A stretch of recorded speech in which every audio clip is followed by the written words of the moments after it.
How you feeling over there today?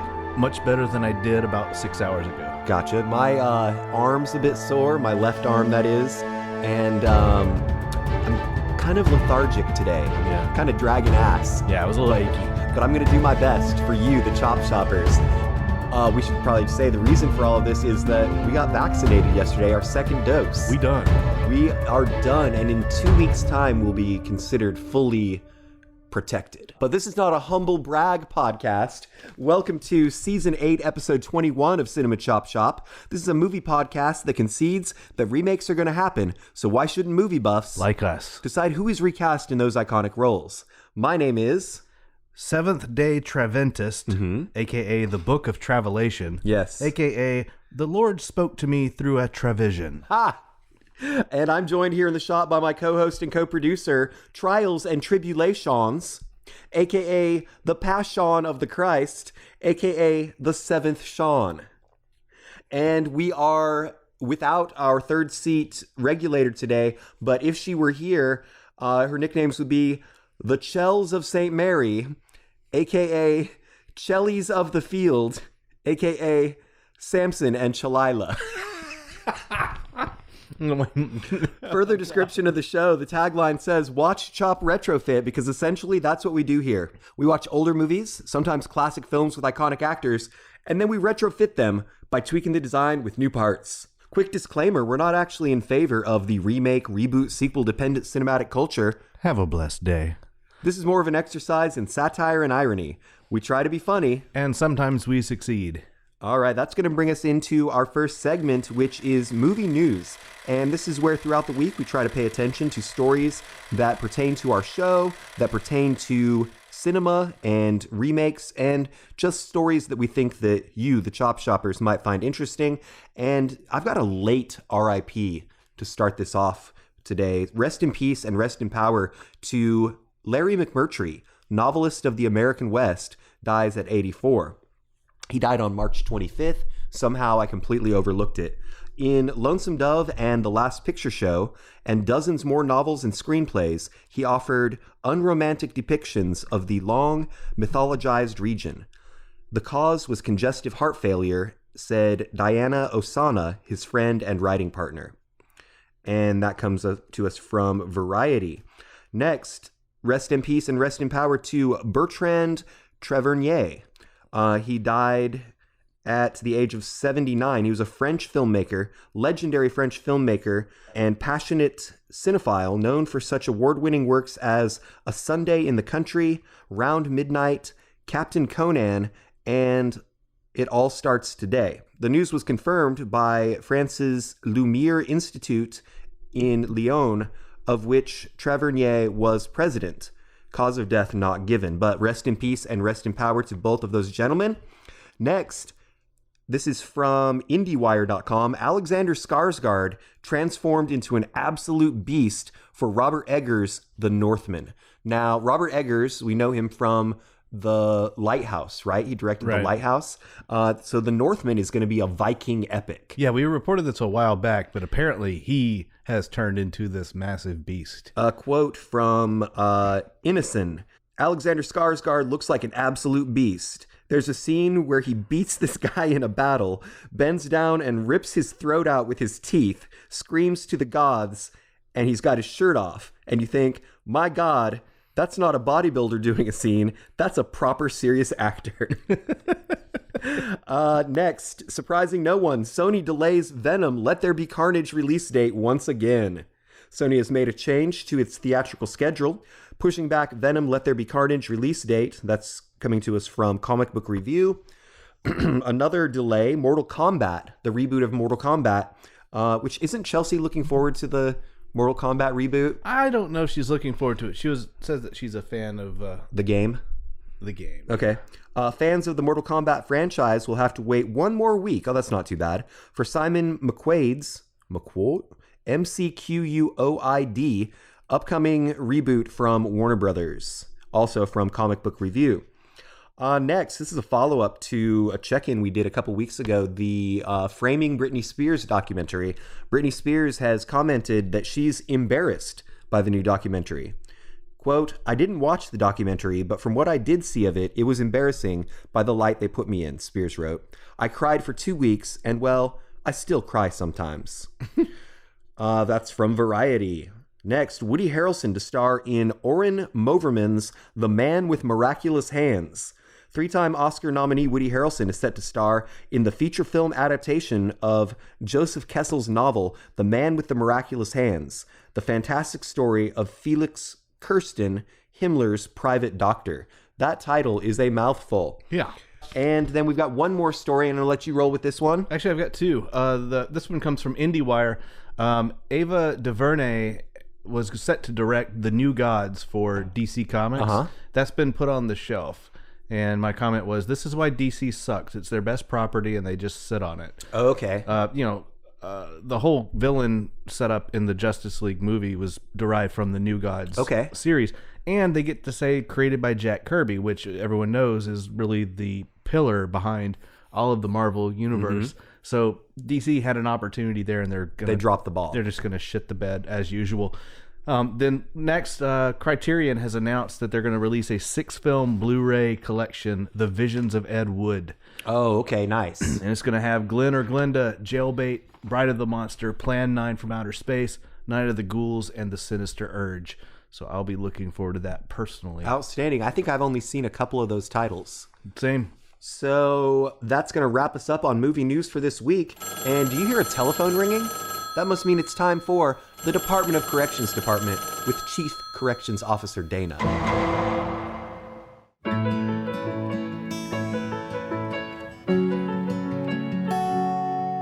Hiya, Chop Shoppers.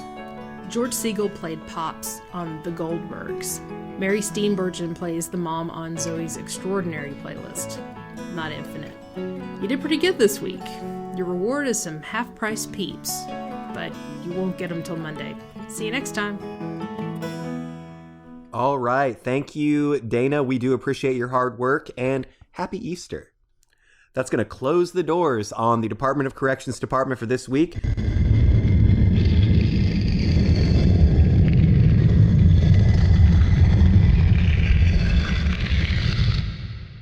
Bringing us to the theme of the episode. Let us just go ahead and say that we are going to try and approach this respectfully. We're not trying to lambast anybody's beliefs, correct? Correct. We're going to be objective about our treatment of some of these films. And so for Easter, which this episode will go kerplunk on Easter Sunday 2021, we're talking neo-Christian / faith-based films.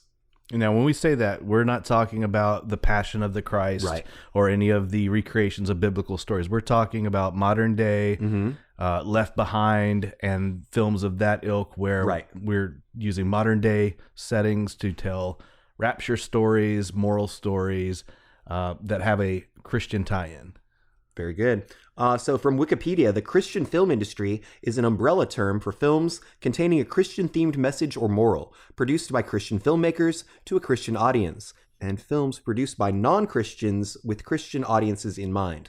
They are often interdenominational films, but can also be films targeting a specific denomination of Christianity.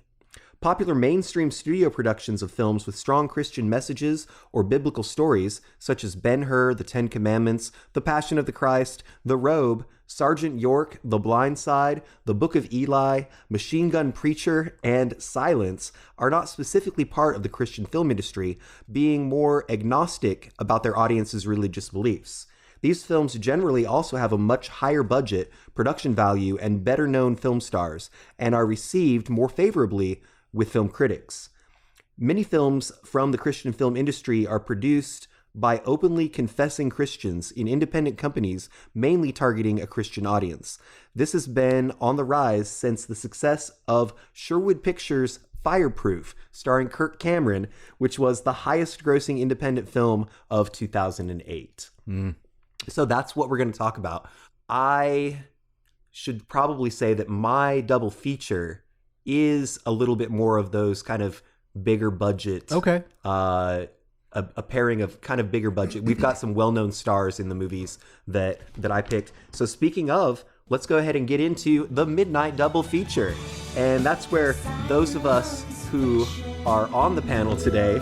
We will talk about 2 films that are within our subject at hand, and we'll talk about why we selected them and how they relate to each other, and why they would make a good double feature. So, Shawn, what have you got for us on yours? Sure. Real quickly, a few weeks ago, I checked in a film in the movie marathon called Faith-Based, which was a film that kind of tried to be funny, but it really wasn't. But they were taking advantage of the what you had just said about these films that are created for a Christian audience. And a lot of times these churches will rent out full theaters and, load up the bus and take the whole congregation to see these, which is why they do so well. Right. But anyway, sometimes these films start out with the best of intentions and have unintended consequences and unintended results. So that's kind of my focus for my double feature. My first one is from 2013. It's called Accidental Activist. Okay. And this was created and produced by the American Family Association and shot in Winter Park, Florida, which is just outside of Orlando. The American Family Association sounds like a front for a cult. They have ties to another group that's on a watch list for hate crimes. Interesting. So let that kind of sink in and give you this. So the story is about Ted and Lynn Murphy. They lead a simple life. They run a t-shirt shop and just happened to be passing by a little table that was set up outside of a store. And they said, "Would you like to sign our petition?" And the guy's like, "What's your petition say?" And the little girl says, "We just want a petition that says that marriage should be between a man and a woman." And he's like, "Yeah, sure, I'll sign that because I believe that." Right. Well, the local LGBTQ newspaper caught wind of who signed the petition. So they started dragging this guy through the mud as a business owner who is anti-gay. Right.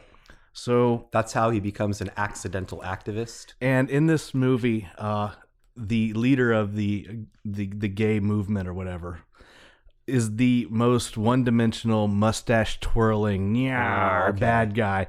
It borders on Billy Zane's character in the Titanic. Okay. I was picturing like John Waters. Just no. That's a very thin mustache. Okay. I don't think he can twirl his. But the takeaway from this, the guy's like, "I'm not a bigot." And he doesn't say this, but he pretty much demonstrates it through the film. "I have a gay friend and I have a black friend." Right. So it's pretty bad. Speaking of the black friend, I don't know what the connection is with his African American neighbor, but they kind of tell him this anecdote about the civil rights, and he takes that as license to like wear the civil rights movement on his sleeve as justification for standing up for what he believes in. Speaking of black friends, shout out to Tony in the kitchen at Downtown Southern Funk, whose Twitter handle is AKA Black Tony. Wow. But, this obviously in today's world is kind of on the wrong side of history. But the one thing I did notice about this movie that kind of feeds into this hateful nature of the American Family Association is that there was nothing in this film about scripture to justify this guy's position. Okay. It was strictly about religious freedom. So it's politicizing. It became very political, and it came off as being very hateful. Okay. So I'm pairing that with, this is a little bit of a lighter tone, from 2014, Dark Dungeons. This is a film that was produced do you know what a religious tract is? Yes, tract literature. The little booklets. Pamphlets, yes. Well, there was a series by a guy named Jack Chick. Okay. There were little comic books, and one of them was called Dark Dungeons, and it was about the dangers of role-playing games and Dungeons and Dragons and how it was a gateway to Satanism and the occult. Well, the family, the corporation behind Jack Chick said, "We're going to make a movie about this." Holy shit. And these filmmakers jumped on board and said, "We're going to make your movie." And they crowdfunded the entire thing. But what Jack Chick's people did not know, the filmmakers were like, "This is the stupidest bullshit in the world. We're going to make the most tongue-in-cheek. Just for Easter, he should change his name to Jack Peep. He's dead. But anyway, it's about a girl who goes off to college and gets into a role-playing game group and finds herself in dire straits when it comes to Satan. But Yeah, it came off as just being a laugh because... Now, who plays Satan? I don't know if he's actually in the movie. I'm picturing Benicio del Toro in the role of Satan. I don't think he's in it. But anyway, unintended consequences, unintended results for those two films. Fantastic. Literally. All right, so my double feature is going to be two, let's say, biblical dramas. I don't want to say historical, but biblical epics, let's say. And the first one is called Last Days in the Desert from 2007. It was directed by Rodrigo Garcia. It's got a 76% on Rotten Tomatoes. As he wanders in the desert, Jesus Christ, played by Ewan McGregor, tangles with Satan, also played by Ewan McGregor, for the souls of a nomad, played by Ciarán Hinds. Ciarán Hinds, maybe.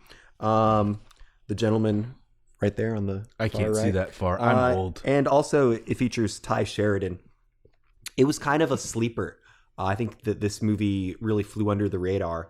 I've never heard of it. Decent performances, and I mean, you win, we all win. And I'm going to pair that with Mary Magdalene, starring Rooney Mara and Joaquin Phoenix. Okay, so I've heard of this one.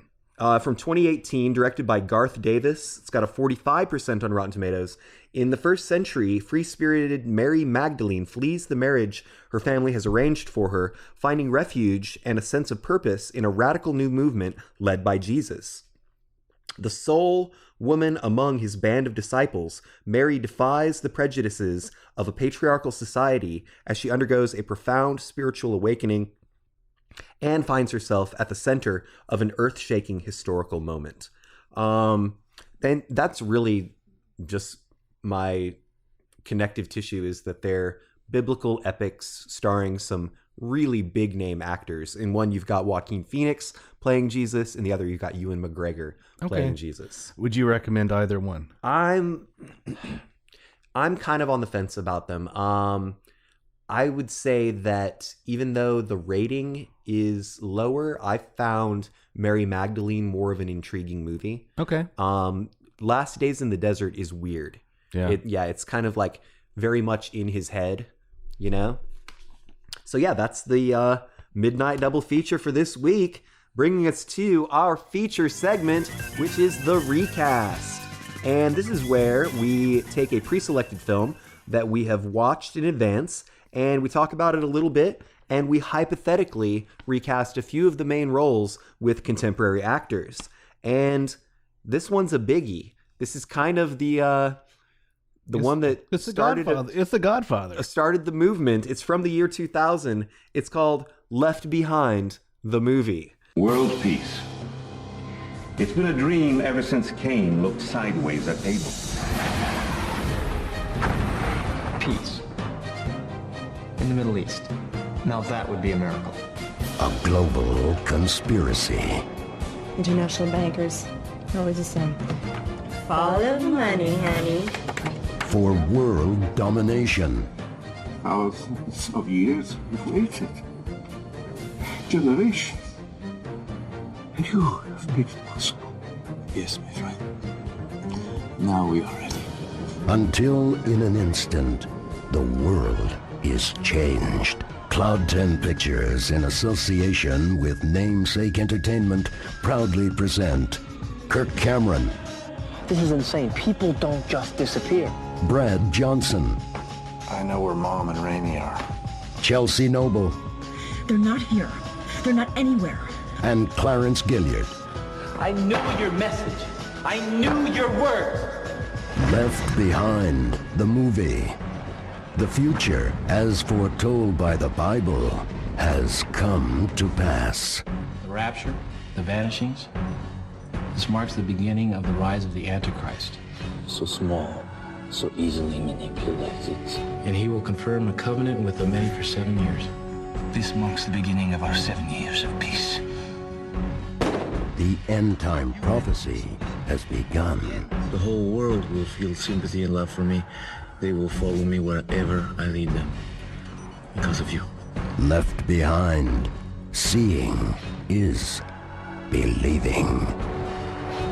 Directed by Vic Sarin. It's got a 16% on Rotten Tomatoes.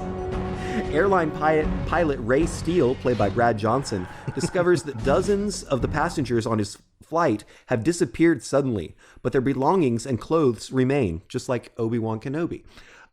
When the plane lands, everyone aboard learns that millions of people vanished at once, leaving chaos worldwide. His wife and son are among the missing, so he, his daughter, and others who have been left behind must work together to unravel the mystery. The mystery is, it's the rapture. So Kirk Cameron, this is our dude in this.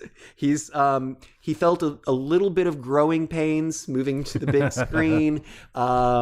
Just very, very cheesy in like the delivery of all of his lines, I think. Yeah, and I messaged you earlier in the week. This is not a bad film, except Kirk Cameron really drags it down. Yeah, he kind of stinks up the joint. He does. And now, we should also mention there is a remake of this movie starring Nicolas Cage called Left Behind from, I believe, 2014, maybe a little bit later.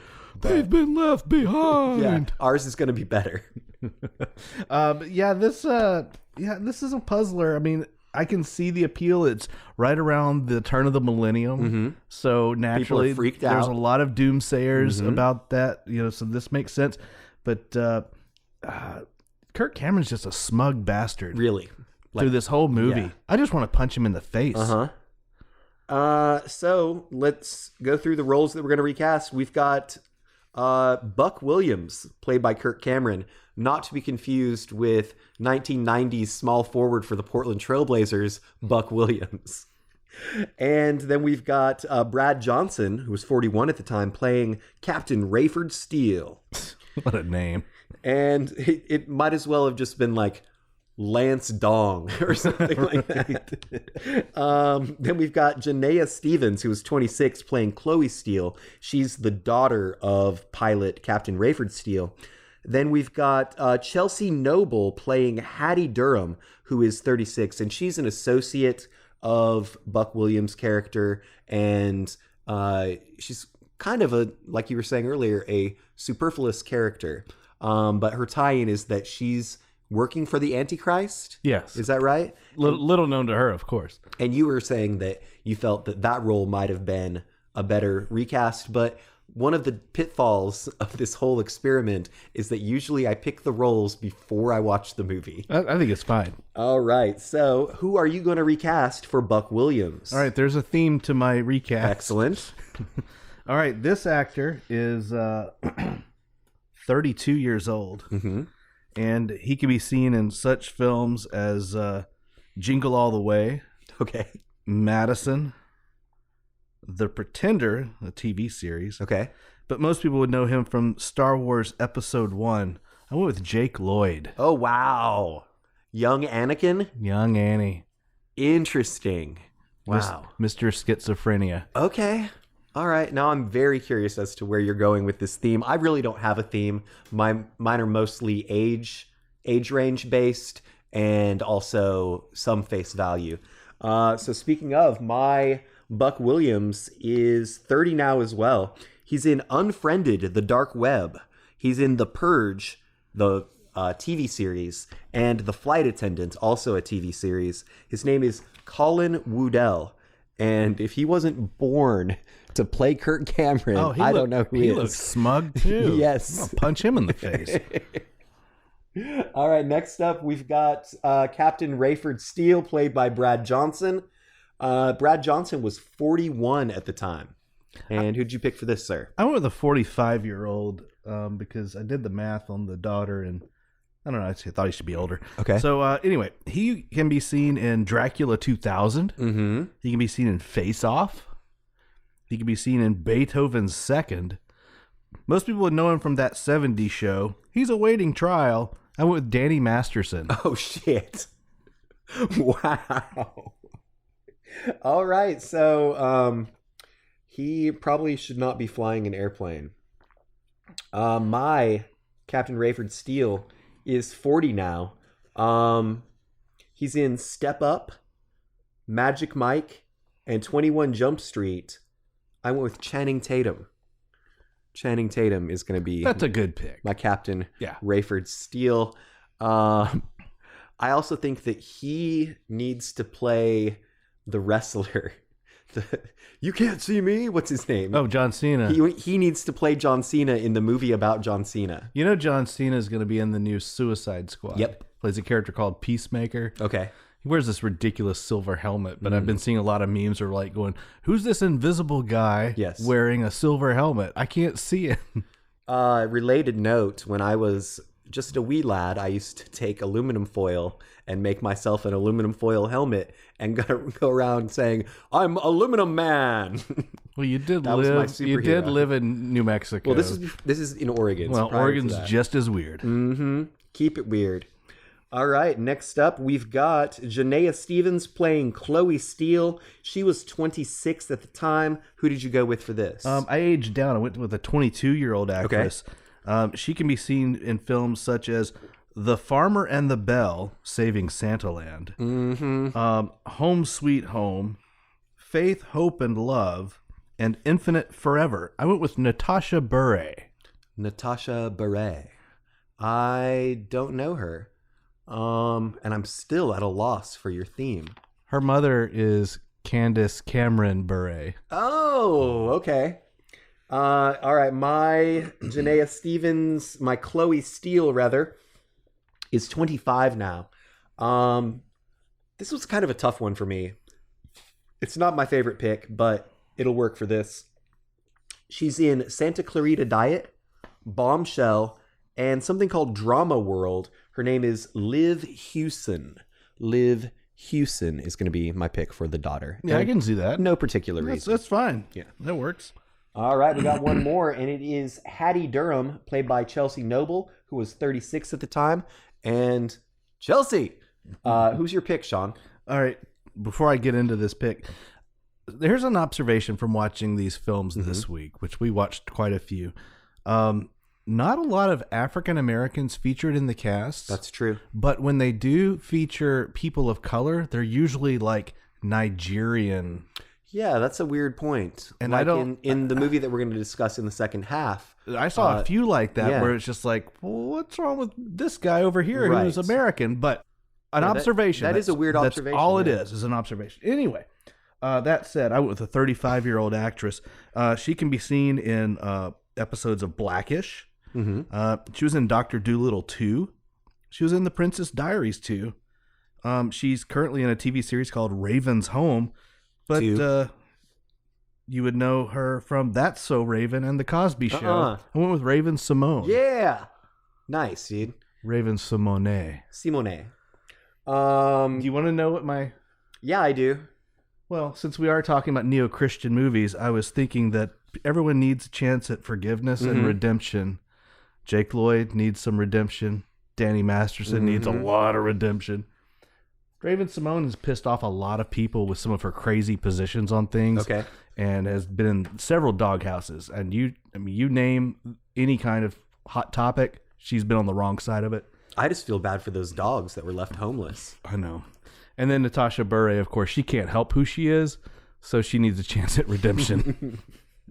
All right. Well, my Hattie Durham is 35 now. She's in the TV show version of Shooter with Ryan Philippe. Also, The Final Destination and a TV show called One Tree Hill. Her name is Chantel Van Santen. Chantel Van Santen is going to be my Hattie Durham. I dig it. I'll dig it. All right. So final thoughts on Left Behind. Like I said, take Kirk Cameron out of the equation, and this is a very watchable movie. It's not the greatest. At the beginning, there's a lot of military aircraft over the skies where Kirk Cameron's reporting. And I say a lot. I mean, they were using the clone stamp tool over all these planes and choppers. Nice. It was an insane number of planes and choppers. I will say I did actually watch the remake, the reboot with Nicolas Cage, and it's worse than this. Oh, speaking of, it's got a 1% on Rotten Tomatoes, the elusive 1%. Now, did they stick to the same storyline? It's pretty much the same, yeah. Okay. Yeah, although the Nick Cage version starts out in the airplane. Okay. Yeah. All right, so with that, we're going to head into intermission, but not before we say, let's all go to the lobby. Let's all go to the lobby. Let's all go to the lobby and get ourselves some deathbed redemption. Ooh. And some Peeps. Peeps would be good. Some Cadbury cream eggs and some of those little wafer crackers. Rabbits don't lay eggs. How can this be? I thought you were doing country music version. I don't have it in me. And for those of you just tuning in, you're listening to the Chop Shop Morning Zoo on WCCS 85.5 FM, The Shop, with Travisito, the Brew Boss, and me, Chelsea, the Regulator, where we'll be breaking down the recast of your precious childhood movies. All morning long. And if you can't listen on your toilet or in your car, just search for Cinema Chop Shop on Podbean.com. And it came to pass that the Lord Pod saith unto the Chop Shoppers to go forth, to rate, to review, and to subscribe to Cinema Chop Shop on all of your social media and your podcaster apps. Now it's about time for the holy sacrament of a beer check-in. You too can follow the path to Cinema Chop Shop on Untapped. That's UNTAPPD. Everyone, hallelujah! Praise Jesus! Amen.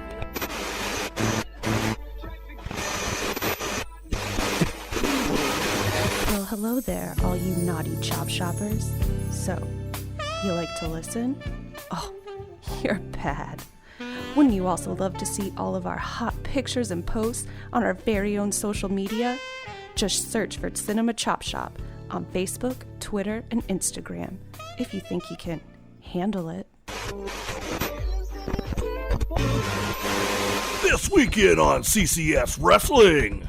Woo! If you miss this event, you suck! Woo! It'll be the ultimate recasting extravaganza you have ever seen between the challenger, Trontastic Ron! I'm gonna rip his face off! Woo! And the defending champ, Little Thanos, you ain't got nothing, brother. I can't stop saying woo! It's an actual medical condition. So if you've got a problem with that, we'll see you in Gmail, where you can send us comments, corrections, concerns, and complaints. That's cinemachopshop@gmail.com.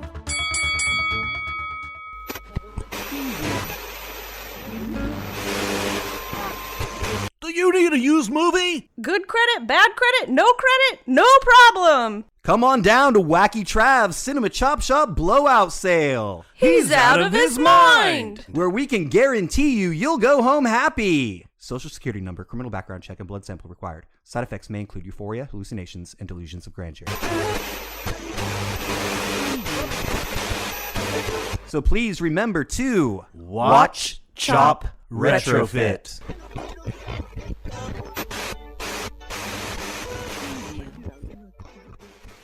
All right, Shawn, we're back from intermission. Thank you for bearing with us, Chop Shoppers. And when we come back from intermission, what do we like to do, Shawn? The holiest of holy beer check-ins. All right.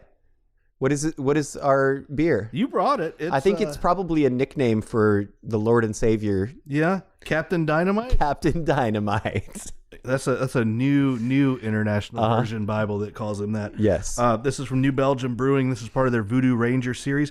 It is 7.7%. Nice. 7 is a godly number, so you're kind of on theme there. No, I've had this beer before. I want to know what you think. Okay, well, you're going to get my cold take on this. I like the color. It's kind of orangey and a little haze to it. So in terms of the 2021 movie marathon, this is where throughout the year we try to watch as many movies as we can, the goal being 365 unless it's a leap year, and we check those in with the hashtag 2021 movie marathon on Letterboxd and Twitter. And as of this recording, it is the 92nd day of the year, and I'm fairly confident that I'm on 100 movies. I am on 112. Chelsea wanted me to tell everyone that she's on 175. Okay. And what is your opinion of the beer, sir? I didn't really care for it. I saw a little look. Yeah, it's got that weird, sticky, malty sweet that doesn't have any kind of balance to it. It is a little sweet. I'm not picking up any balance on that. One on-theme movie this week. Tribulation. Tribulation. This is a Rapture movie. Mm-hmm. It is from 2000. When you cast Gary Busey, Margot Kidder, and Howie Mandel. What?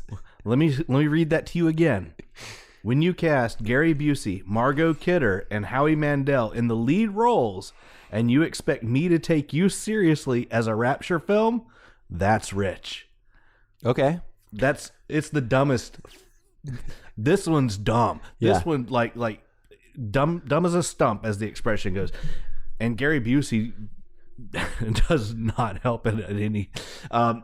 Margot Kidder's explaining to him what the Rapture is. Okay. He's like, okay, yeah, huh. She could have been telling him how to paint the walls a certain color. His lack of interest is probably what caused her mental break. This might have sent her over the edge. It's awful. This one takes the cake from anything that I watched this week in this category. All right. Well, my first one is going to be. I didn't talk about Cosmic Sin last week, did I? Bruce Willis sci-fi? Maybe. No, I don't think so. I don't think so either. So, 2021 film Cosmic Sin. This is my number 95. The only sin I see is that this movie made it to release. I guarantee you Bruce Willis only had to show up for one day of shooting. I love those kind of movies. Yeah. It was okay. Frank Grillo is also in it. Okay. Just nothing spectacular. I love watching old films, and you say that about Bruce. He's not at the end of his career by any stretch, but you see these actors who are big names at one point, and they take a paycheck. And they take a paycheck on these one-day shoots. Yes. And they're not even in the room with the other cast members, and you can tell, like, they shoot them in the corner. All right, what you got next? All right, so I'm going to check in Search of Darkness Part 2. All right. Now, for the listeners, explain the concept. This is the second part of David Weiner's Weiner. I'm going to call him Weiner. Yep. Documentary series about horror movies from the 80s. It's Reverend David Weiner. The first one came out in 2019. This one came out just last year. 4.5 hours long and worth every minute. Just a deep dive into some of the great horror, campy horror VHS classics, plus lots and lots of interviews with the people behind the films. You've got, Robert Englund, Elvira, Mistress of the Dark. Then you have other commentary from like the lead singer of Slipknot, and Chris Jericho, former WWE wrestler. Would you say that this is a horror film fan's Bible? Absolutely, especially pertaining to the 80s. Okay. It is a must watch. You cannot not watch this. And so much so that I've created a spreadsheet of the films from both of them, so I can now make sure I've watched every single one of these crazy nerd movies. I know, total nerd. All right, my next one is going to be a horror film, speaking of, and it was number 98 for me. It's called Honeydew from 2020. It's about this scientist who is seeking out a weird strain of mold that's infecting wheat, kind of like ergot, and her partner, who's an actor, and they end up waylaid in a very small community. So it's kind of like a backwoods horror type of situation. Well shot and acted, creepy to say the least. Just don't watch it during dinner. Gotcha. Okay. I'm going to check in a movie that we were inspired to watch after the In Search of Darkness 2. It's a Dario Argento film. It's called Phenomena. And it's from Phenomena. It's from 1985, and it stars one Jennifer Connelly. Oh, wow. In her first starring role. This came out right before Labyrinth. But it's all over the place. I feel like, Stefan, this film's got everything. Yes. It's got Jennifer Connelly. It's got a Friday the 13th style killer mother and deformed son. It's got boarding school drama and a knife-wielding chimp. Oh, perfect. Perfect. But it's worth watching. Jennifer Connelly is so adorable in this. Even though her features have gotten more kind of angular as she's aged, I'm still like 100% in love with Jennifer Connelly. I prefer the younger, rounded Jennifer Connelly, the Rocketeer era. Yes, Jennifer Rocketeer, Connelly. dude. Yeah. All right, I've got one more, and this is completely unscripted because I haven't checked it in yet. This past week, my television crapped out. Yes, it did. And so it was really weird. We're just watching something and all of a sudden the screen goes blank, and I could restart it and it would be there and then the screen would go blank. And so I had to buy a new TV.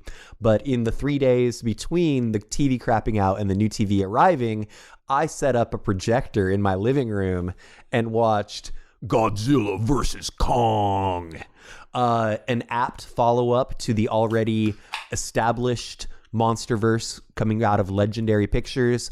I really enjoyed it. It was awesome. Now I just have to watch it on a real TV. I've heard great things about it in that, you get past the bad dialogue, you get past zero character development.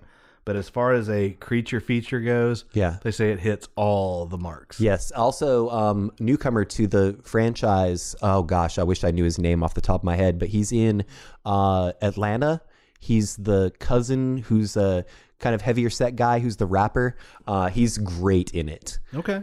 I'm going to check it out. I just haven't gotten around to it yet. Right on. So does that wrap us up for the 2021 movie marathon for this week? Yes. All right. Bringing it into the second part of our feature segment, which is The Recast Continued. The Second Coming. Resurrection. Oh, man. And the movie is going to be called God's Not Dead from 2014. You prayed and believed your whole life, and here you are. Explain that to me.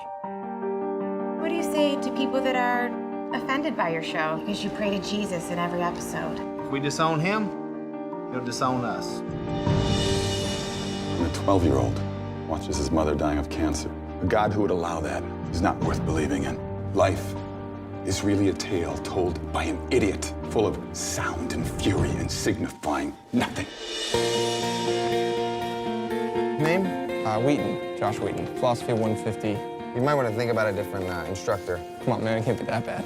Think Roman Colosseum, people cheering for your death. I am Professor Radisson. This is Philosophy 150. I would like to bypass senseless debate altogether and jump to the conclusion, which every sophomore is already aware of: there is no God. All that I require from each of you is that you fill in the papers I've just given you with 3 little words: God is dead. Mr. Wheaton, is something wrong? I can't do what you want. I'm a Christian. If you cannot bring yourself to admit that God is dead, then you will need to defend the antithesis. Think of Jesus as my friend. You think Jesus is God? I don't want to disappoint him. So your acceptance of this challenge may be the only meaningful exposure to God and Jesus they'll ever have. See, to me, he's not dead. I don't want anyone to get talked out of believing in him just because his professor thinks they should. Mr. Wheaton, are you ready? We're going to put God on trial. If you think you're smarter than me, Wheaton, do not try to humiliate me in front of my students. In that classroom, there is a God. I'm him. This experiment is over. You get to decide who the most important person in your life is. Me, Professor Radisson. But I have to do this thing. Like it's something that God wants me to do. I can't just turn away from it. You just want to ensnare them in your primitive superstition. What I want is for them to make their own choice. That's what God wants. You have no idea how much I'm going to enjoy failing you. Yeah, but who are you really looking to fail? Me or God? Science supports his existence. You know the truth. So why do you hate him? It's a very simple question. Why do you hate God? It was directed by the great Harold Kronk. Kronk.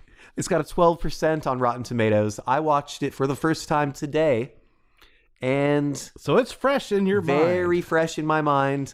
I have to say that much like when you're watching like a heist movie, you find yourself rooting for the thieves. I found myself rooting for the kid who was trying to prove that God's not dead. Oh, really? Yeah, that's just how my brain well, there's a reason for that. Yeah, how my brain interpreted it. After he refuses to disavow his faith, a devout Christian student, played by Shane Harper, must prove the existence of God, or else his college philosophy professor, Kevin Sorbo, will fail him. And yes, it's that Kevin Sorbo, Hercules. Oh, yeah. We've got a couple of characters that aren't mentioned in the synopsis. We've got Reverend Dave, who is just a very altruistic, open-minded Christian preacher, right? And he is hosting a colleague of his who is from Africa. We're not exactly sure where in Africa, but he's he's a hotshot missionary. He's the nicest guy in the film. Yeah, and they're trying to go to a theme park, and time after time, every time they get in the car won't start. And we're meant to believe that there's a reason that they don't leave until later on. I have something to say about this, but keep going. All right, so then we've got Shane Harper playing Josh Wheaton, not Joss Whedon, but Josh Wheaton, and he's the student who refuses to back down. We've got Kevin Sorbo as Professor Radisson, who's a pompous dick throughout the entire film. Now, it's fine if you want to place your faith in science. Science is almost always right, but you don't have to be an asshole to other people about it. Again, it goes back to what I was saying earlier about another film, is that he's a very one-dimensional character, very mustache twirling, evil. Mm-hmm. Yeah, I was really put off by the presentation because they made it so impossible to like him. Right. And he was an ass to his wife or girlfriend his or whatever. girlfriend. So I know philosophy professors and I know scientists who share some of the same opinions that Professor Radisson shares, but they're not shoving it down your throat. Oh, fuck And they're not being a dick about it. Yeah. Speaking of assholes, we also have Mark Shelley, played by Dean Cain. Superfluous character. He's a lawyer, a successful lawyer who's becoming more successful, and he's got a girlfriend who he mistreats, who finds out that she has cancer, and he's trying to tell her about his promotion, and he breaks up with her when she tells him that she has cancer. And she's superfluous too, but she does come back in the later films. So apparently it was benign. Wow. So let's go ahead and recast this bad boy, unless you have any further thoughts. Well, yeah, I'll go ahead and say some of this stuff. Okay. They made a huge point about free will. Yes. In his arguments with Sorbo's character. However, divine intervention kept Preacher Dave, Brother Dave, Reverend Dave, from going to the park so he could end up at the feet of Kevin Sorbo and his moment of redemption. So it's like, okay, so deathbed redemption. So we're arguing free will, but you're also going to slap me in the face with divine intervention. So I'm the message is very muddy, in my opinion. I agree. And I'll leave it at that. Yeah, fair enough. I think it's worth watching just to say that you have seen this movie, because I've definitely years... fast forward through the concert footage. Yeah. For years, I've heard references to this movie, but never checked it out. And now again, I know what people are talking about. Again, smug as hell. Yes, very smug. And that's the one thing that I don't appreciate about these movies that we were talking about today, is that it's like, you don't have to throw attitude at your audience. If you feel like you're right, then that's fine. But to really just... What did you think about the Duck Dynasty guy? Look, all right. Disclosure. I know a lot of people who know Willie and know him from when they were in college with him. Okay. And he's a very smart guy. He's a very genuine, down-to-earth guy. The family came into a lot of money. And I've met a few of them. I've met the mother. Okay. They seem like great salt-of-the-earth people. They do have some politics and opinions that differ from mine. Yeah, but they don't seem to be like aggressive about it. But it did seem like to these filmmakers, I'm sure they thought it was a huge get. Oh yeah, to have him in their movie. And looking back at it now, it's just kind of like, okay, there's Willie. But of course, this took place at LSU campus, which that was the other thing. Okay, I'm glad you said this. The classroom, when he said you need to sign this paper and say that you believe contract where you say God is dead. God is dead, and he's the only one in this packed classroom. Folks, Baton Rouge, Louisiana, LSU, you're talking Catholic country? Yeah. No, there's not going to be just one kid in the group that's going to do this. Right. So I was a little like, okay, your suspension of disbelief is, you're asking a lot of me. Suspension of belief. All right. So first up, we've got Reverend Dave, played by David A.R. White, who was 43 at the time. And who did you settle on for this one? All right. Reverend Dave. Super Dave. Super Dave. Captain Dynamite. 44 years old.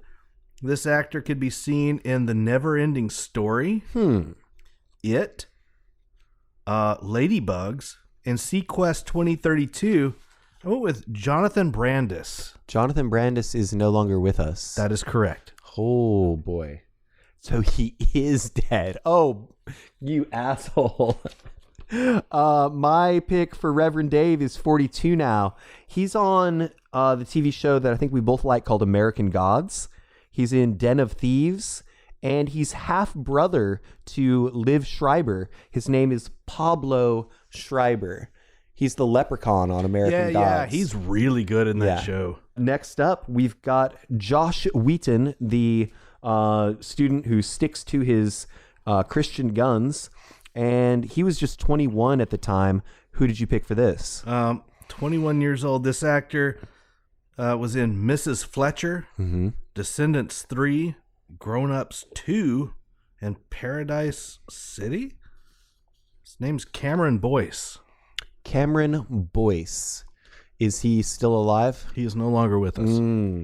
Well, my pick for Shane Harper, the actor Shane Harper, who was 21 at the time playing Josh Wheaton, was in, or is 21 now, and was in The Swap, Cobra Kai, and Jinxed. His name is Jacob Bertrand. Jacob Bertrand. That's Hawk. Is it? Hawk from, Cobra Kai. Oh, okay. Yeah. Yeah, he's good. Now we go on to Professor Radisson, played by Kevin Sorbo, who was 56 at the time. I'm dying to know who you picked for this. This actor, let's see. He could be seen in Shortcuts, Footloose, True Romance, and Reservoir Dogs. I went with Chris Penn. Chris Penn. Oof. Wow. Okay, this is quite the spoonful. My pick is still alive. He was in Powder. He was in Boondock Saints and Suicide Kings. His name is Shawn Patrick Flannery. Nice. Shawn Patrick Flannery is going to be my Professor Radisson. I applaud his parents.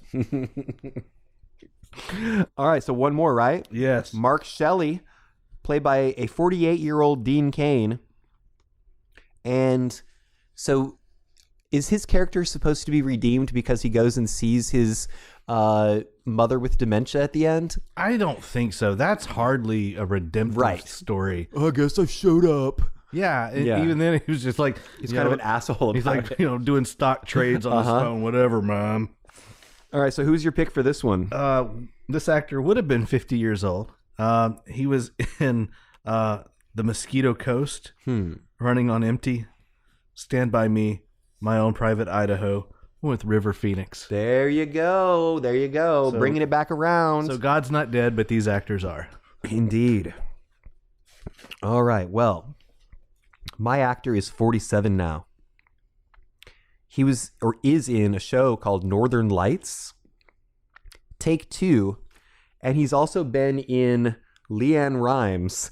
His name is Eddie Cibrian. Cibrian. Yeah, okay. He's got a real Dean Cain thing going on. He looks better than Dean Cain. Well, he looks better than Dean Cain now, but this is a younger Dean Cain. In this film, Dean Cain looked a little... Bloated? Bloated, yeah. I can relate. Oh, right. So final thoughts on God's Not Dead? I gave it a shot. Yeah. I'm not calling it a recommend, but I am satisfied that I've seen it. Yeah, I felt that the arguments were just paper thin and contradictory. And then, of course, this overriding smugness just really put me off. And I would agree with you that the the international missionary character is probably the best part of the movie. He's a super sweet guy, and always sees the silver lining. Yeah, I mean that's to me that's your character. Focus on him. Right. He was fantastic.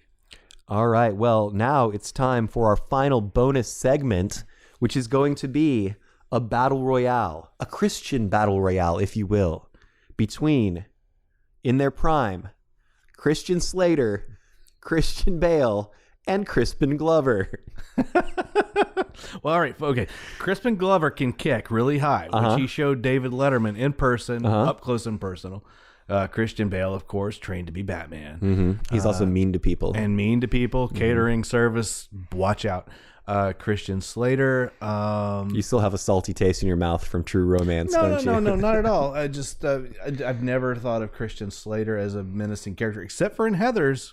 Yep. Where he can blow up the whole school. Where he did a terrible Jack Nicholson impression. His whole career. Yes. I'm going to go with Christian Bale. He's got the meanness and the training to wipe the floor clean with these two guys. Right. I'm going to vote for weird and go with Crispin Glover. Yeah, that is an X factor. Yep. And so with that, we want to thank Chelsea for not being here, and hopefully she feels better soon. We're all a little bit under the weather and thinking about you, girl. Also, I want to thank you, sir, my co-host and co-producer, Shawn the Brew Boss. Thanks. You do all the things, and I appreciate it.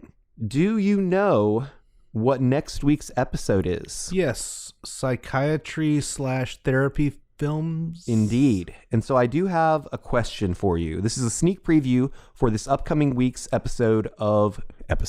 installment edition of Right Answers with Wrong Travis, your somewhat weekly trivia contest at Seminar Brewing. That's seminarbrewing.com. So I'm looking for the name of the actress who is the female lead in this movie. The movie is called Touched by Fire.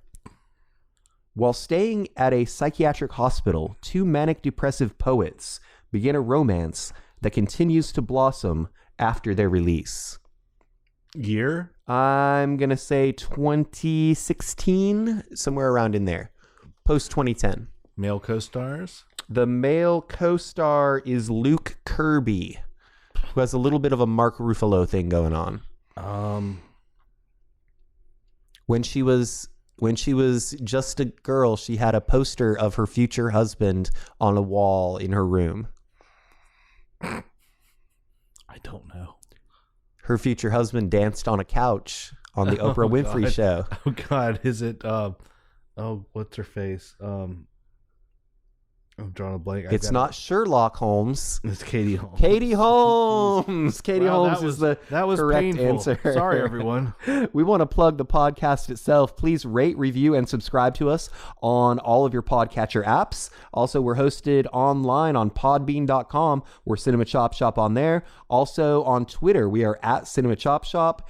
And on Facebook, we're Cinema Chop Shop on there. cinemachopshop@gmail.com is our email. The beer that we checked in today, we'll check that in on Untappd, UNTAPPD. And we are Cinema Chop Shop on there as well. And then this week was not recorded video-wise, but we do have some interesting content. There's some great content up on the YouTube page. In my reaction video to the Stephen Tobolowsky message, I look like a gargoyle. I'm just like mouth agape, like bent over, shoulders back. It was everything I hoped it would be and more. So that is the Cinema Chop Shop podcast channel on YouTube.